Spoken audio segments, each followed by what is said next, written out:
Top 5 stories from Day 13 at Paris 2024 Olympics. Jade Jones suffered a second successive Olympic heartbreak as she lost in the women's under-57 kg taekwondo in the first round.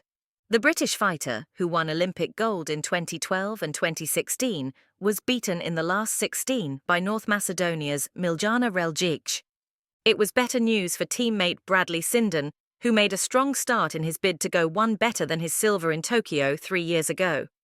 Elsewhere, GB had a good morning at the athletics in the heptathlon and the 4x100m relay heats, while they have the possibility of more medals in the diving.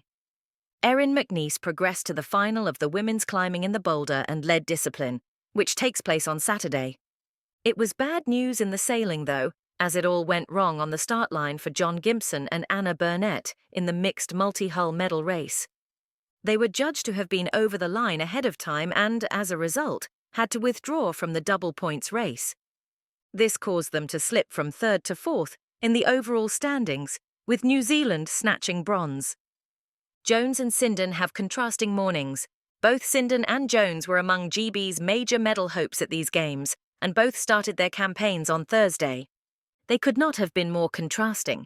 Sinden made a strong start to progress to the quarterfinals with a 12-0-15 3 win over Papua New Guinea's Kevin Casman. He will aim to be involved when the medals are fought for in the men's under-68 kg at 2019 BST. But Jones's hopes of gold are over at the last 16 stage, as they were in Tokyo. She was beaten 7-6-4, 5-1, won by Reljikj, who won the tie despite the drawn final round as she landed more hits across the bout. It follows a controversial build-up to the games for Jones. She was initially suspended for refusing a drugs test before being cleared to compete after she was found to having committed a no-fault doping violation on confidential medical grounds. Jones could still enter the repechage for bronze if Reljikj reaches the final. Johnson-Thompson takes early heptathlon lead. It is early days, but Katarina Johnson-Thompson has made a strong start in her bid for an elusive Olympic medal. Twice a world champion, the 31-year-old is yet to produce her best at the Olympics.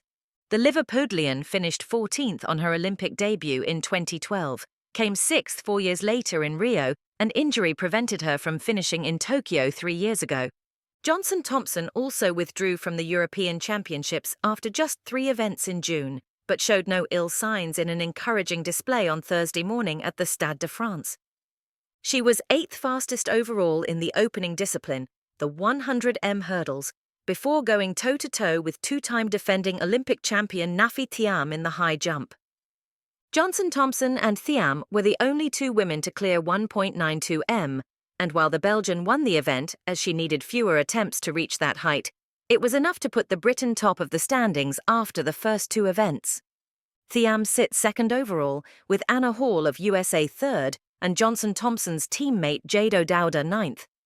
The heptathlon continues on Thursday evening with the shot put, followed by 200m. The athletes compete in long jump and javelin on Friday morning, before the 800m to conclude. It was also a good morning for GB's sprinters, as both the men's and women's 4x100m teams qualified for Friday's finals. The women won their heat and still have 200m finalists Daryl Nater and Dina Asher-Smith as options for the final after they were rested on Thursday. Reid and Harper progressed to diving final. Great Britain have enjoyed a fruitful Olympics in the diving pool, and their success continued in the semi-finals of the women's 3m springboard. Both GB representatives, Grace Reid and Yasmin Harper, went through among the 12 finalists. Reid came 7th while Harper was comfortable until an error on her final dive, but she still progressed in 12th place. Once again, China topped the standings. Chen Yiwen, the gold medalist from the synchro, qualified with the best score. Now it is the turn of the men. GB's Jack Laffer and Jordan Hulden will go for gold in the men's 3m springboard from 14 o'clock BST. Dutch gold medalist dedicates win to her late dog. Conditions in the River Seine have been a constant concern for games organisers, with pollution leading to several familiarisation sessions being cancelled and the men's triathlon being delayed by a day. But they got some respite as the women's 10 km marathon swim was cleared to take place as scheduled early on Thursday morning. The Netherlands' Sharon van Roovendaal took gold after 2 hours of grueling swimming for her second Olympic title after winning at Rio 2016. Australia's Moshe Johnson came second, with Italy's Ginevra Taducci in third, while GB's Leah Crisp finished 20th. Afterwards, Van Ruwendahl dedicated the victory to her pet dog Rio, who died in May. "My world stopped and I didn't care about swimming for like 3 weeks. He was my little baby," she told the BBC. "I swam for him with my whole heart. I won it for him." Rhythmic gymnastics brings sparkle to Paris. One of the most photogenic events of any games is the Rhythmic Gymnastics, which got underway at La Chapelle Arena on Thursday. Balls, hoops and glittery outfits were the order of the day. Here's some of the best shots from the morning. Subscribe for more updates of Paris Olympic 2024. Thanks for watching.